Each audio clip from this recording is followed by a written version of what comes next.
गुरुवार व्रत कथा। प्राचीन समय की बात है। एक नगर में एक निर्धन ब्राह्मण और उसकी पत्नी रहते थे। वे बहुत गरीब थे, परंतु मन से अत्यंत श्रद्धालु थे। ब्राह्मण की पत्नी हर गुरुवार पीले वस्त्र धारण कर भगवान विष्णु की पूजा करती, व्रत रखती और केले के वृक्ष की भी पूजा करती। समय बीतता गया। उसकी भक्ति से प्रसन्न होकर भगवान विष्णु ने उनकी परीक्षा लेने का विचार किया। एक दिन वे साधु के वेश धारण कर उनके घर पहुँचे। ब्राह्मण उस समय घर पर नहीं थे।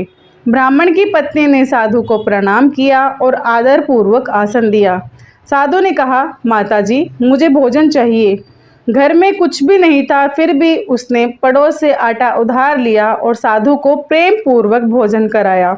साधु प्रसन्न हुए और बोले, तुम्हारी श्रद्धा सच्ची है, तुम्हारे घर कभी दरिद्रता नहीं रहेगी।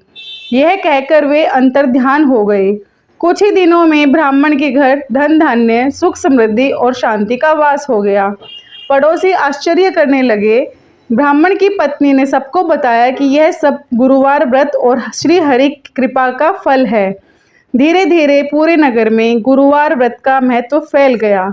जो भी श्रद्धा, नियम और सच्चे मन से यह व्रत करता, उसके जीवन में सुख, शांति और समृद्धि आती। इस व्रत की विधि संक्षेप में मैं आपको यहाँ बता रही हूँ। प्रातः स्नान करके पीले वस्त्र धारण करें, भगवान विष्णु की प्रतिमा या चित्र के सामने दीप जलाएं, पीले फूल, चने की दाल, हल्दी, केला अर्पित करें, ओम नमो भगवते वासुदेवाय मंत्र का जाप करें, कथा सुने और पढ़े, यथासंभव पीला भोजन ग्रहण करें।